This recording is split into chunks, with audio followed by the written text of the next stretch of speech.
today is the last day you'll ever pay for DocuSign again. It just kind of came, but the crowd went freaking wild. Like they are applauding, and yeah, I'm just like, whoa. Today's guest on the What's Happening podcast is the one and only Marty Ringlein. Marty is the CEO and co-founder of Agree.com. We're going to talk all about his adventures in apps and AI there. We'll cover his origin story, where he started in Washington, D.C., selling two of his companies, Include and Invite, to Twitter and Eventbrite, respectively. Marty is also co-founder and general partner at Adventure Fund and MetaFund. That's a fund that Darren and I are both investors in. We had a riveting conversation. I learned a ton from Marty just now, and I expect you will too. Check it out. First up, this weekend, you heard that Agree.com was sponsoring an event. I actually had tickets to go, and then things fell through at the last minute. But tell me about that. Tell me how it went down. Yeah, no, it's a great event. Carry.com and a big networker here in New York City, Andrew Young, threw this event together, OOO Summit. 500, I think, like thought leaders, founders, operators, entrepreneurs, investors all get together. That's kind of our target, sort of core target for Agree. So, hey, it'd be great to get in front of them, but we're not launching the product until first week of September. So we thought, hey, let's do a little soft launch here in New York. Let's get some people in who are kind of friendly, technically savvy, that can help us beat up this MVP. You know, the whole adage, if you don't launch, the first version you launch, you're not embarrassed of, you launch too late. Well, you know, if you're embarrassed, like that means there's some bugs, there's some holes, you're probably aware of them all, but it's good to see like what you perceive to be a bottleneck that a user is going to have, and like actually watch and see if they get through it or if it is a bottleneck. So it's a little bit of a feedback generation for us. Yeah. Well, you've got a whole bunch of influential people that are probably the same type of early adopters that are going to hopefully use the product, push it to its limits, and hopefully tell all their friends, right? I mean, the thing that there's like some things that you learn along the way where it's like, oh, no one talks about this. But if you can grow your network and you can get a cohort of folks who are themselves builders or entrepreneurs, and you can get early feedback from them, that is so different. Now, it's not always useful, right? Because sometimes you want that like average user experience. So someone who's a little too technical, but it's the friendly part where these folks, I just say, hey, can you get on the platform? Can you like tell me? But they've done user testing before, right? So they know how to conduct this. So what do? They open up a loop. They record the whole thing for me. Right? They annotate it, and then they send me that. Like, we don't even need to jump on a Zoom. They're like, Marty, here it is. I'm just like, this is so professionally done. Like, I can't even believe you went to this level of polish for me. But I realized, that's just what they do every day with their own product. So, it's like a new hack that I'm focused on now. Feedback from folks. I feel like you've just given me some homework to do when I get back to Agree.com. Well, listen, let's talk about Agree and where it's sort of like, I want to hear about the insights. I want to know what kind of validation, if you even did validation, whether it was all intuition. Obviously, there's a huge, 40,000-pound gorilla in the room called DocuSign. Tell me about how this idea evolved and, why. Bring me back. Why did this? Yeah, no, I like how you set this up, right? Did I go forward with like intuition and gut? Do we have any sort of user feedback guidance? I'm a big fan in the beginning. Not everyone has to do this. Those should be the same. Where you, as the problem solver, the identifier of the pain and the creator of the solution, you feel the pain first. And so that's where it all starts. We're just right before the pandemic, we stood up a venture capital firm that you're aware of. You're an LP in a venture fund. And we started investing in startups. And I'd always angel invested, but what am I doing? 4 deals a year at max. And so now we're starting to do them at a much higher cadence. And it was annoying so what they would do is they'd send me a Word doc. And they'd say, hey, can you review this? Okay, it all looks good. Okay, I'm going to send you the DocuSign. I signed the DocuSign. And then they would follow up with like wire instructions. And I've got a busy inbox, so I missed that one. Yeah. And they pester me. They're like, hey, Marty, we want our money, as a founder would want. And I was like, oh, I'm so sorry. Let me go do it. And then what's really funny is the tables turn, right? They're pestering me. Marty, hey, can you pay? Can you pay? Can you pay? As soon as I pay, as soon as I wire, like they gave me a string of numbers, right? It's the accounting number, and a string of numbers, which is the routing number. And I just sent money there, like into the ether. And so now I'm pestering them. Did you get it? Did you get it? Did you get it? And now they've got an inbox full. Like, they haven't gotten to me. So I thought that was really interesting, that flipping of like who's going insane on the other side of the inbox. But just like, why is this all so disparate? Why are there like a bunch of different tools? Why can't you edit and review in DocuSign? It's like, oh, they don't know they don't know what you uploaded. It's a PDF. It could be a picture of a horse for all they know. They have no idea. So, wow, they can't scan in parts. They don't have any kind of OCR going on, and that's interesting. And then like, okay, why can't they collect payments? I saw this great, I'll stop here because I could ramble all day long, but I saw this great billboard when I was in San Francisco for Adobe Sign. They had purchased an e-sign company, and now it's called Adobe Sign, which kind of makes sense, right? Like the makers of the PDF should probably have a sign tool. But it said, send, sign, done. Like that was their advertisement. And like, you're supposed to be like, oh, it's simple, it's easy to use. But I was like, no, like that bill took a great photo of it. Like that is what I'm fighting against. We all know it's not done. The deal's not done. Who cares you sign? I need you to, the deal's not done to the wire it hits. So we realized, oh, there's such a huge opportunity here. If you stop thinking about this as digital acceptance and you start thinking about this more as a bank, right? Like how do you move money once there's been a fully legally executed agreement before it? Yeah. But yeah, I'll stop. Well, the reason why it excites me as a business owner, Marty, you probably know a little bit about 3 Advance. It's a product studio, and how our business model works is like we bill per month in advance. You know, we build a roadmap together, and we set a budget per month, what we're going to spend. How do we resource that month? But ultimately, we want to get paid before the month starts, and we want every project to be a month long. This is not a 6-9 month project. Hopefully, we're going to be working together for years, but it's a month by month initiative. It's a month-in-month engagement. And, you know, we thought about adding to our website. We want the signature, we want the money, we want to say, hey, everything's good last month. We want this to happen quickly. And suddenly you jumped a few, rung from the ladder and you built it for us. And that's kind of like what excites me as an individual and a business owner. And I think you touched on a few, I think, things that got me really excited as well. Where one, when we talk about, signing of legal documents, I were to ask most people, hey, who sends the most amount of legal documents out of a company? Most people would be, oh, the legal team, lawyer does that. It's like, it's not true. If you take 2 steps back, the person that sends the most amount of documents for signature that are legally binding is a sales team, like SaaS sales agreement. Like I'm sure most of your revenue, it actually starts with somebody signing something, a master services agreement, whatever it might be. Yep. And so that means like almost all of your revenue flows through an agreement, but no agreement company has ever thought about moving that money. It's like, oh, well, that's super interesting. So if you think about the companies that are doing between $1 and $50 million a year, and all that revenue flows through an agreement, like that's an interesting place to kind of play. Yeah. I know the other thing you said that I get really excited about, is I get excited about all of it. But you thought about for a minute there, hey, maybe we build it ourselves. Maybe we build something that we integrate into our portal. This is becoming very common. By no means did we invent the concept of sign and pay. You do this on Kickstarter. Since the day one of Kickstarter, you say, hey, I'm going to support this Kickstarter. You legally agree on their terms, and then you put in a credit card and you pay, right? You sign and you pay. You can do this on AngelList. You can do this on Carta. You can do it on banking platforms like Mercury now, but only if you're a Kickstarter customer, only if you're a Carta customer, only if you're an Angel. It's Walgreens, right? And so same with Mercury just released an invoicing tool. I thought it was so cool because it's like, oh, send an invoice, pay an invoice. So I went through the flow. I'm doing testing. Pay an invoice only if you're already connected with a Mercury account. I was like, oh, you're so close. You were so close. But I think, the next iteration of Agree is a really robust and extensible API where when you do have that decision to build, so imagine the Stripe of e-signature. And that's like, I'm not, you talked about the beast in the room. I'm not scared of DocuSign. Like that 22-year-old dinosaur is not doing anything. I'm scared of Stripe. What if Stripe realizes, you can move massive amounts of money that Stripe never touched before. We can actually touch with e-signature. Like I'm almost scared to even say that on the podcast because some PMs, ears are going to go up like, that checks. Listen, Marty, I've seen your game plan of future revolutions before. I'm sure you're thinking about Stripe a lot. Anyway, we'll move along. The DocuSign thing. I will actually touch on one thing you said because when Stripe came along, and I'm a developer by trade. We were dealing with authorized.net back in the day.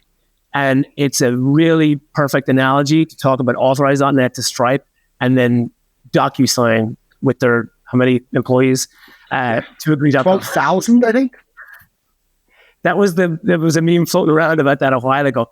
But so it's I love that it seems like you're attacking that beast the same kind of way, and you're again just the fact that you've mentioned for developers and APIs. That's what we need. Like that's what so many of these like we ultimately are the connector to many more businesses as well. So like you mentioned earlier on, if you're putting things in the hands of the builders and the creators, they're going to test your product, but they're also going to open up doors to tens, hundreds of other hopefully customers for you as well. Yeah. Well, let me ask you about this. What is like when you think about Agree.com right now? Like, what is your long term goal with it? Where do you see it going? In well, actually, short term, within the next year, and then beyond that.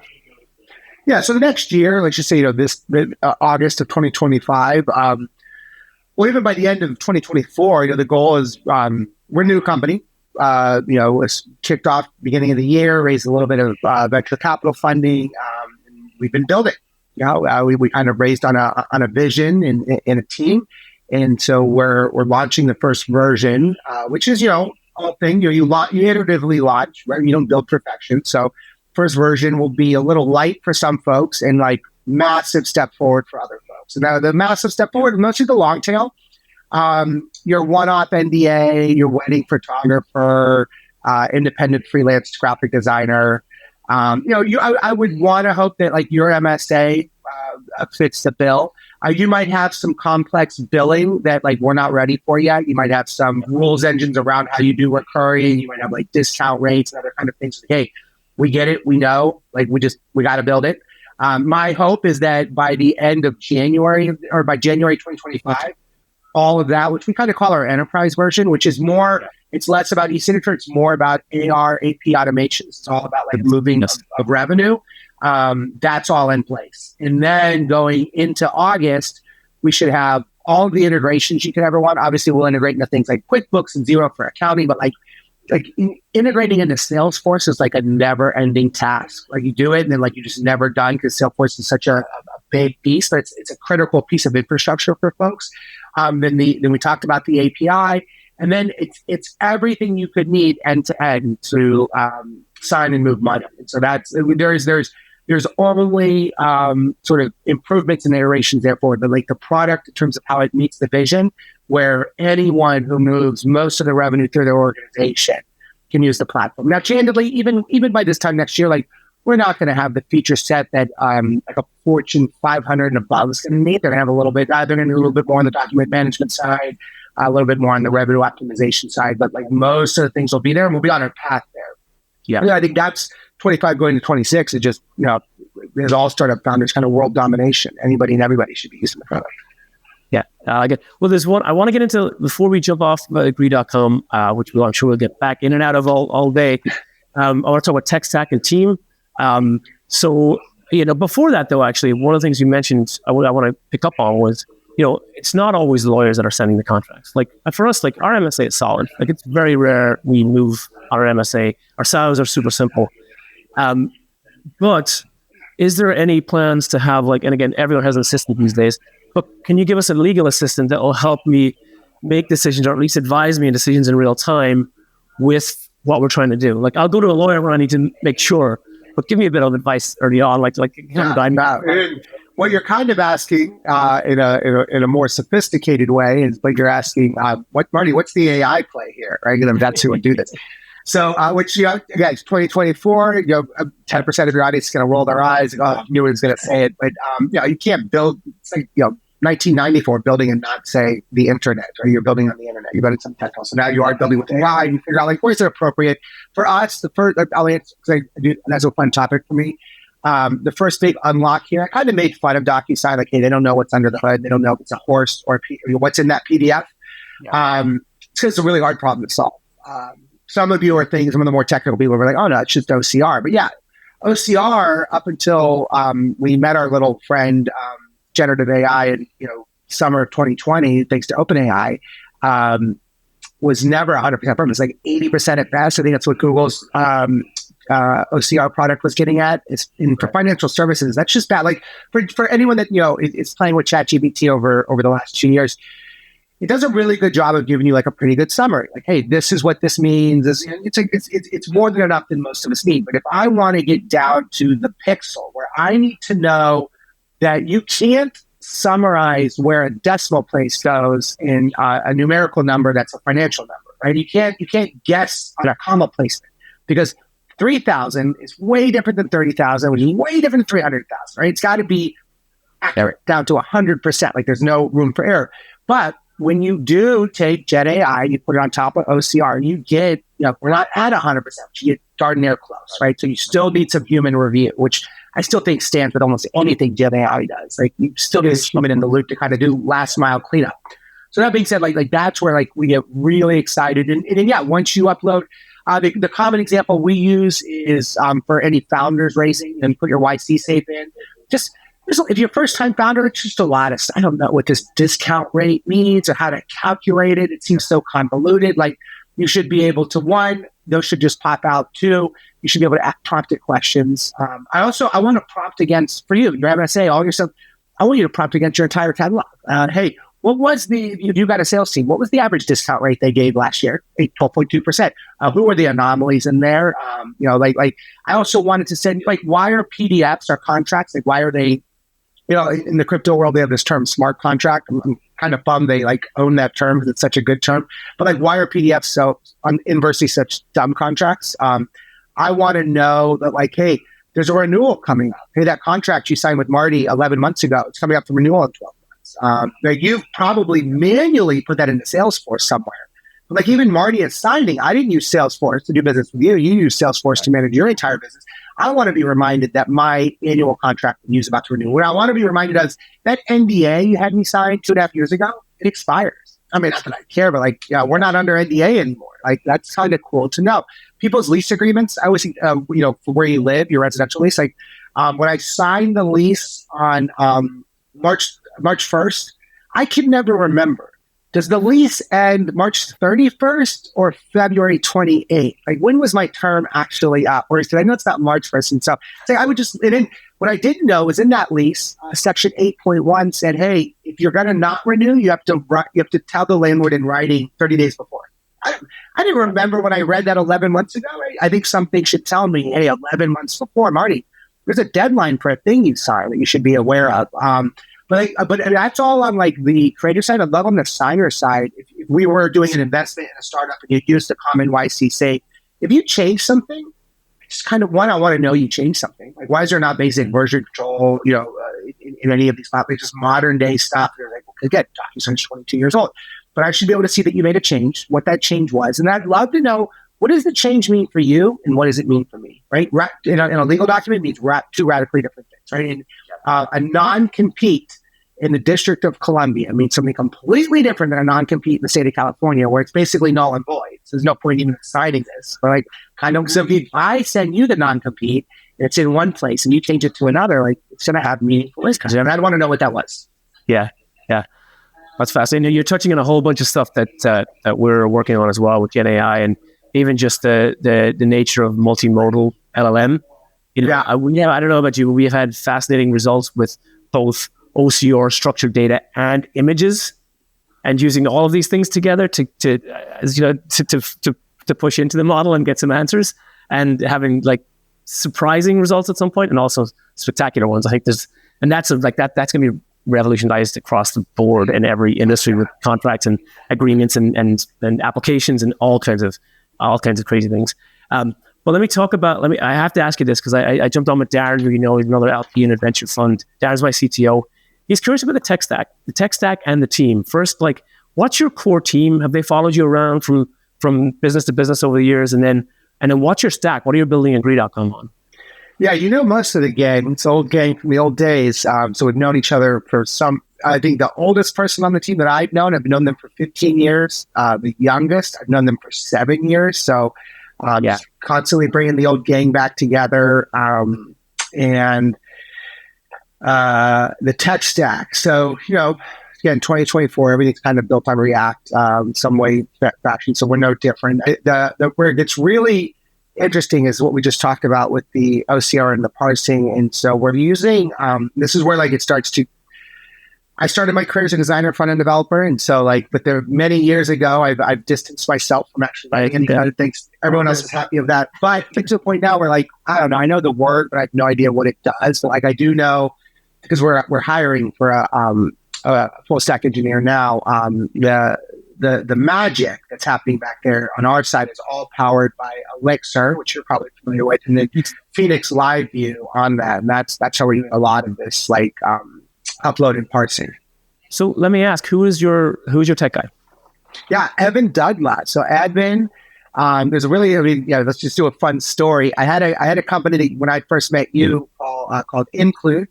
This was years ago, like 2007, we started it. But I hired an intern who was it was in college at the time, named Michael Dick, and turned out to be a fabulous front-end engineer, amazing designer, got on to do amazing things in his career. We've gone on to found multiple companies together in the past.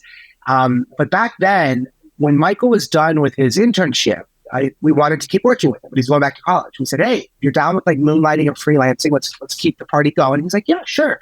So I'd send him projects and he'd send them back and they'd be amazing, but they'd be so fast. I was like, hey, man, the kid's just fast, right? I'm not going to ask any questions. What I found out years later, and like part of me wants to be upset, or part of me is like, respect, is Mike's a big gamer and he met a kid while he was gaming. Like, they're like 2,000 miles apart, never met each other in life. But like, they became buds. And this kid was in high school, but was a really talented engineer. And Mike started outsourcing my stuff to him.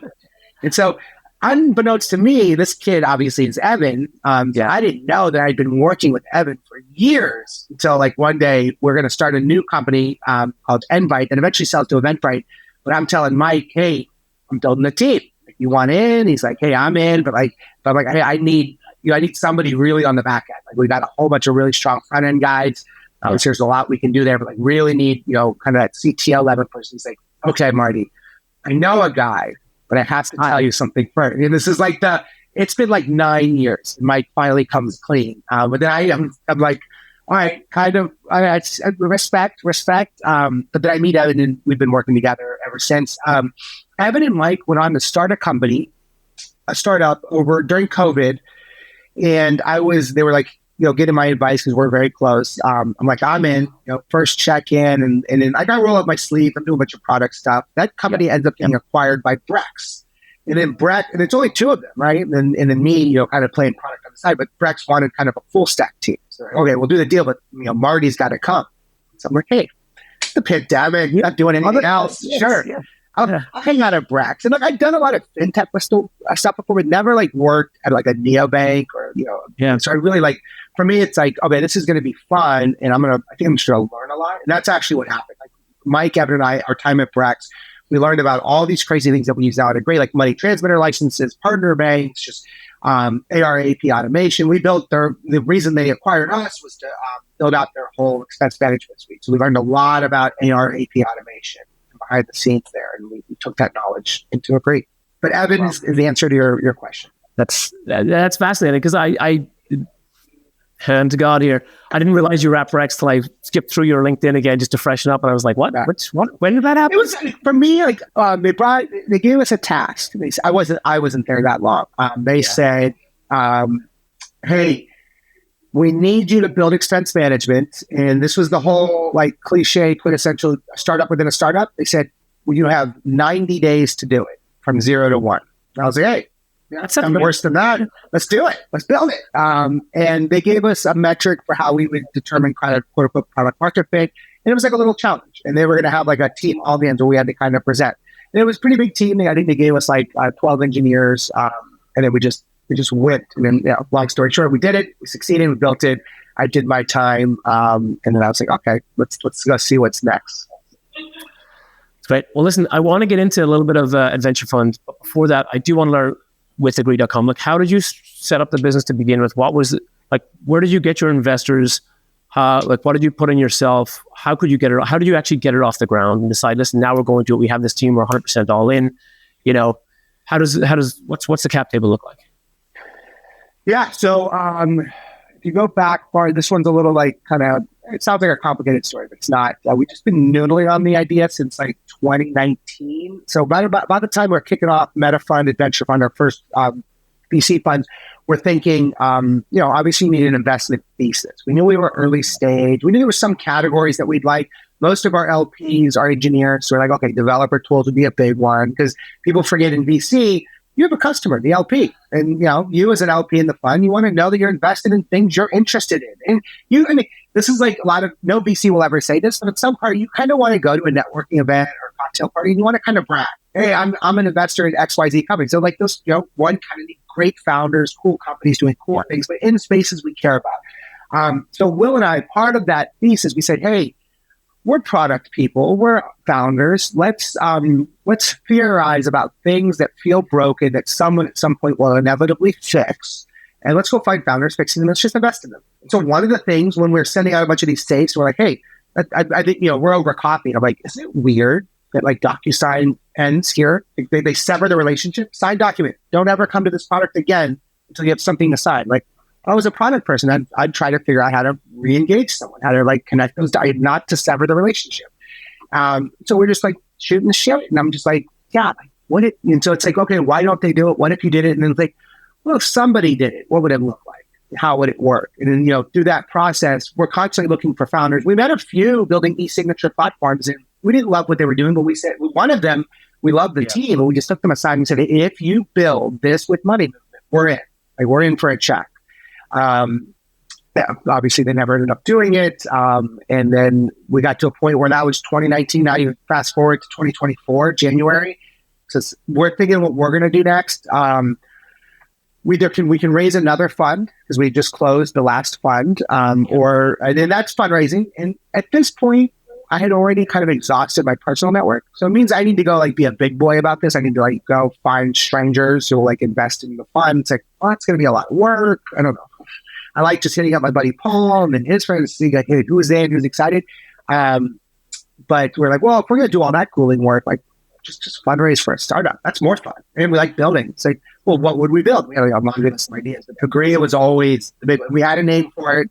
So that was kind of, to me, I'm a big name guy. So since we already had the name, we love the name. Turns out if anyone's listening, we kind of poke fun at DocuSign a few times. Go to DocuSign.com right now and look at the number one word they use on that website. It is agree. So it's like, okay, we know we've got the word and we've got the brand now. So from there, we get to cheat a little bit. We've been founders in the past. We've had some successful exits, sold to some interesting companies. We dabbled in the VC world, still do. So, real VCs are like, oh, those are emerging fund managers, but like, still investing capital. But we built a network up, which means I've got a relationship now with VCs that isn't just me asking them for money.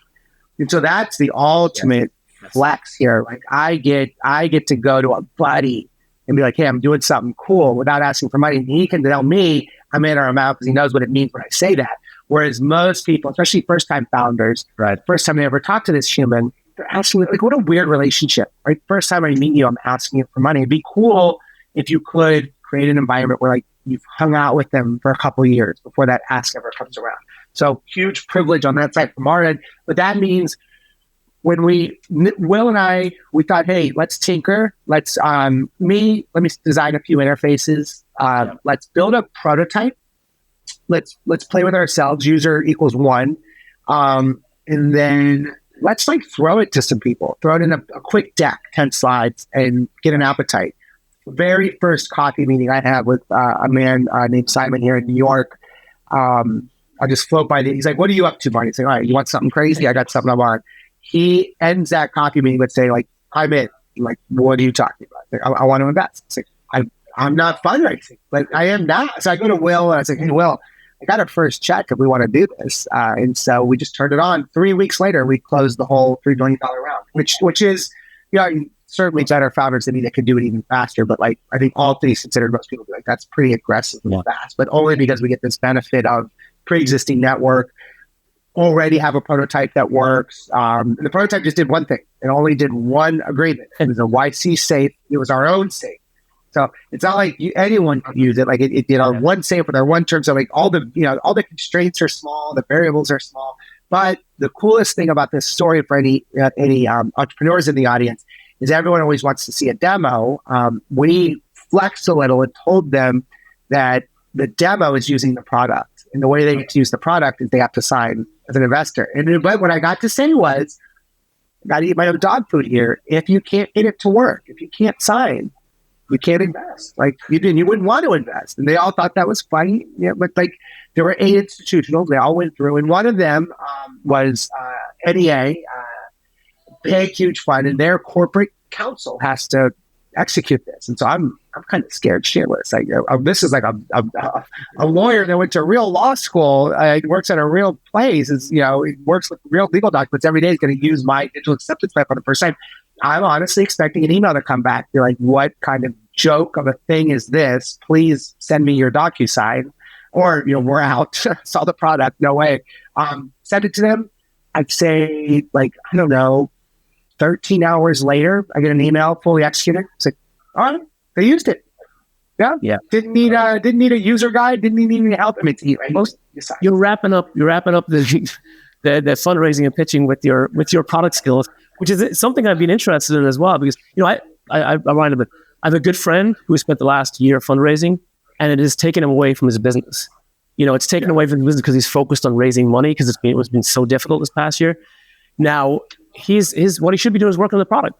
And for you, I think you're a product person, and that's like you can see through all of the businesses that you've run, from Include and the experiments and the fun stuff you used to do back in the day, to Invite that always I jumped straight on Invite because it solved that problem I wanted. And to your point about investors and bragging who you're investing in, I need to show tools that I love. I need to be using tools that I love because that makes me look better. I can't be trying to build products for other people and using shitty products, Yeah. And that's why the product design coming out in what you build, and it's helped me. Even Agree.com, it makes me look good to show other people that, because it shows that the kind of thing that we care about. And which is why, if anyone's curious, I'm sure a lot of people are listening. They're like, Agree.com. He didn't just have that domain name; he must have had to acquire purchase, and everyone wants to know how much. Not $1.8 million. But very important to us, that domain name. I don't think everyone needs a .com. I don't think everyone needs to spend money on a .com. But I like .com. I'm Marty.com. Yeah. Didn't know. But this one's important because I think, Paul, I can get on a call with you. I can talk to you. I can land you as a customer with let'sagree.io. I don't think it matters. And you can use the product. My problem is my customer's customer. When you send this to you send your MSA to your customer, and there's a price tag on there. I'm just going to call it $30,000. And you're going to ask them to sign on let'sagreehq.net. Like, I don't have a whole lot of confidence in that. And especially if you want me to pay the $30,000 on that platform. But Agree.com, it just sounds, you get them immediately by trust. And it's like, oh yeah, this is just an awesome platform I was unaware of. And it looks beautiful and amazing. The other cheat we get, you mentioned it earlier, is when I'm pitching, again, another reason why we get to move a little bit quicker is my product is something that the pain is something that VCs themselves experience because they sign documents. No one had ever asked us, why don't we just keep doing it the old way? Because nobody wants to do the old way. Is you send me wire in routing information. I go to my bank. Nobody wants to do business with their bank, right? And I send money out, and it's in the ether, and I have no idea what's happening. Nobody wants to do it that way. They get it. So I don't have to spend my 30 minutes with them, 5 minutes on the pain, and they're all just nodding. Number one question we got hit with was, why doesn't this already exist? Like, that's their number one red flag. This is so freaking obvious that, like, what are the odds that in our 30 years of being a venture capitalist, nobody's ever brought this up, and that you're the 2 yahoos that are actually going to bring it to fruition. Like, that's the red flag here. The other cool thing too that I've been on recently, and I think I got to turn this into my own podcast or blog post, is I was at that conference you had mentioned, OOO Summit, and they gave me a chance to speak to the audience to kind of like help promote Agree. They were really friendly to us. Because they knew we were kind of soft launching. And so I get up there and I didn't know what I was going to say. I was going to kind of wing it. And something hit me. And I just said, I got up there and I wanted like this really punchy kind of opener. And I told them all, today is the last day you'll ever pay for DocuSign again. It just kind of came to me, but the crowd went freaking wild. Like they are applauding. And I'm just like, whoa, I hit a nerve, right? Like a good one for me. But I realized in that moment, there's a term that I've come up with now. I call these, there's villain brands who as soon as someone says them, you like cringe, right? The one your whole audience is going to do it right now. Jira. It's like everyone's, right? Microsoft Teams, Ticketmaster. Are you shitty? I'm like, you just immediately, sometimes like DocuSign, I don't even know why I dislike them, but like, I don't like them. I mean, if you are creating a business, when you're going up against a villain brand, you're not a guaranteed win, but your incline up that hill is like a little less steep than everyone else's, because I don't really have to speak to how awesome Agree is. I just have to remind you that I'm an alternative to the thing you hate. And like, all I had to say was, you're never going to pay for DocuSign again. But I didn't really even say who I am or what I do or why I'm better. It didn't matter. It's like, thank God, I'm out. Right? I don't want to ever pay for DocuSign again. So I thought that was fun. You've almost got a community before you've got a community. You know, you got to just because the other person on the other side is hated that much or disliked. I don't know if anyone really hates DocuSign, but I mean, again, I'm not like, I don't want to come off like I'm saying bad things about DocuSign. It's just, it is weird that it's one of these brands that people kind of have this disdain towards. And I kind of wonder, like, I think Ticketmaster's marketing team is aware that everyone hates Ticketmaster. And like, but I wonder, like, does DocuSign's marketing team have this conversation? Like, do they have to like fight against them? Now I want to be a fly on the wall and kind of hear that. I love it.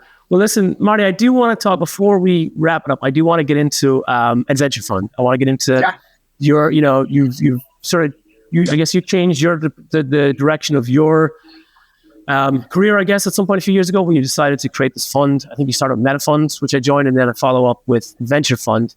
Tell me just a little bit about the reason for wanting to do that, and then we'll talk about the fund companies that are in that fund.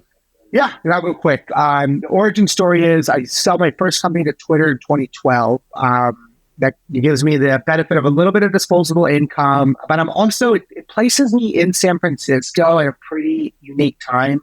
Like, I would argue that like 2008, 2012, and even like today are like really unique moments in time where some of the biggest names we know start to come to fruition. And in that time, you're talking about like Coinbase is starting to become a thing, even though nobody knows what cryptocurrency is yet. Your Ubers are growing up, your Squares are growing up, Twitter is like growing up. But I'm exposed to a whole bunch of folks. I started angel investing a lot, and that's where I'm putting my money. And I like meeting with people. I like to decide. I enjoy that. So I've done that now from 2012 to what you're talking about, 2020. So, I've got a nice, like almost decade-long track record. And some of them, didn't turn out so bad, like Chime turned out to be a really good one. And that's the result of me investing to some really awesome founders that made their way to Chime. So then we thought, okay, I had a few other friends who were angel investing, probably at the same cadence I was. And we were on a little like group chat or text. And someone would share deal flow and say, hey, I'm really interested in this one. We got to the point where it's like, hey, man, like if you're in, I'm in. I don't even need to know what it is. Like, we've done so many of these things together. And so I just thought, oh, well, that's happening so frequently. Like, why don't we formalize this? And they jokingly wrote back and said, Marty, you do all the work. Like, we're in. And that's why I paying my buddy Will, who I've been working with for a while now. And he's in this world as well. And I was like, hey, Will, if you do all the work, why don't we sit on my buddy? And Will's like, yeah, this is great. Let's do it. So, you go to Google, type in how to start a fund, and Carter comes up. They do most of the work for us. But it's like, oh, the legal paperwork is what I mean, like taxes and all that things you need to actually consider that we don't when we're talking about just having a good time. So that's where it all comes to fruition. And then we just knew our deal flow was strong. Like, we always had really good deal flow, really strong networks, people wanting to reach out. Like, one of my favorite new investments is a company here in New York called Beehive. Anyone that's in the newsletter game will be totally familiar with them. They'll light up and be like, I love Beehive. But like, that's from Twitter. Like, that's just Twitter. Like, we're Twitter friends. Never, even to this day, I live in New York. I never met Tyler in real life, but we tweet at each other. We DM each other. And so when he was raising his next thing, slid into his DMs, and he's like, I was like, tell me when you're going to fundraise. And then he writes me back, say, hey, Marty, I'm fundraising. I was like, I'm in. Don't even know what it is yet, but I know you and I know it. And it turns out to be a great one for us. Like, that one, if we sold our position right now, I think we like some ridiculous multiple on what we got in at, just because they're crushing it so well. But it's like, why? Let's ride this one all the way to the bell or some massive exit. Yeah. Well, what I appreciate about being part of the fund, Marty, and I thank you, and obviously Will is being spectacular as well. Beehive's a great example. I want to invest in companies that I use. I mean, startups, that's products that I use. We use Beehive. We've been on them for the last 2 years. It's the plug for our own newsletter, whatsapping.tech, which is techie news for non-technical entrepreneurs.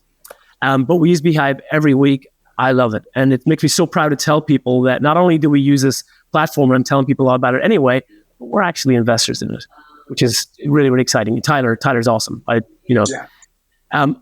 What else? What other companies in the fund are standing out? I know there's some very big names. Tell me about some of the big names, and tell me some about the sort of like outsider successes that you're seeing, or the ones that are on that path. Yeah, like I always, everyone, like someone says, "Oh, you invest," and they want to know a name. Like they're expecting to hear a name that they're familiar with. The SpaceX and Anthropic, those are in the fund. Those are great, but like the reality is, like that shouldn't be. I mean, if you really cared about the answer to that question, you shouldn't be hunting for the big brand name. Ask me about the startup that you never heard of, that in 10 years from now, you're going to be like, oh, you got in that one? That's so cool, right? And so a lot of folks on this pod might never heard of a company called LiveBlocks. Like they're crushing it right now. Like they're just, it's a developer tool, but it's all for like all those cool collaborative features within Google Docs where you can see the user and you can see typing in real time. Like any application can have that using LiveBlocks. I'm a big fan of them. There's this other one I really like called Vital, which when they started, it's like Plaid for health wearables, right? So there's a Garmin, there's a Peloton, there's an Apple Watch. If you're it's a developer tool, to build something that connected to all of those would be excruciating. So they created, hey, connect to one thing, and then we connect all of them for you, just like Plaid. But then they went a step further because it's all health and wellness. So they do health test kits now. So you can connect to it via an API. You can send a box to someone's house, which will allow you to collect urine, saliva, blood. Then you can send up. You can get hormone, testosterone, like all sorts of different reads on biometric data. Yeah, pretty cool. Now they're creating an API for telehealth, like all these tools that will really enable a future, I think, of health and wellness and longevity in the longevity space, and everyone will use Vital. So those are like two that I get really excited about. There's one that we just did. There's like two more we're closing on now, so you don't even know. I'll break news on this one. Because I'm already an investor, so it's not like a big personal investor, because I've known the founder forever, so it's not a big like breaking story, but it'll be new to you. But one is called Legacy, where they do something really interesting. It's all about freezing male sperm, but like it's all do at home now, right? So like obviously we can freeze eggs, but like people are having kids later in life. And so they're wanting, so now the new hot thing, if you guys don't know this, if you're young in your 20s, even women, like get your eggs frozen, get your sperm frozen, and then like, do your life. And then like when you're 42, go have kids, but you're having a kid with like the genetic makeup at the moment that you were 24. Right? There is a big difference. It's I think like higher levels of autism happen when you get older, because sometimes with older men.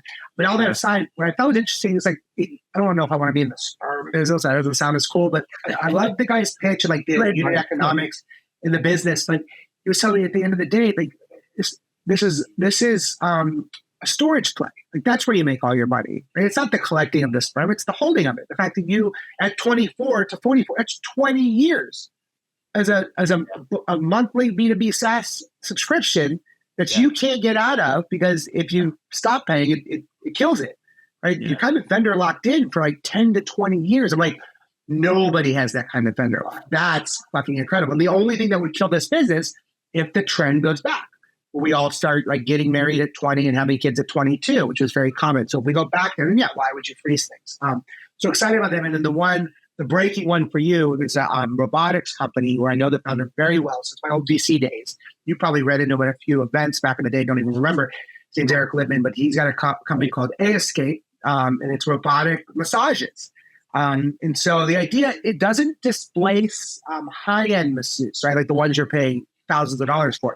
It displaces that like kind of crappy one at the hotel, the kind of crappy one in the airport lounge, those ones. It's much better. The coolest thing it does, because they're in a bunch of Equinoxes here in New York City. Or I think they started their first one and they're about to roll out.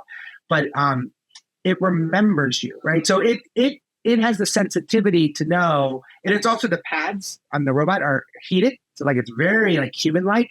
But it remembers if you like a certain area, like in your hamstring, you might actually like it very like hard. But on your lower back, you actually want it much more tender. And that's actually kind of hard to tell like humans, because usually like they ask once and then they do that same kind of toughness or softness throughout. But the machine knows how you react. It's watching you kind of like flinch or move. And so it's adjusting in real time. But then every time you go back, it knows to go after your hamstring, and it knows how to do your hamstring. So like, oh, that's super cool.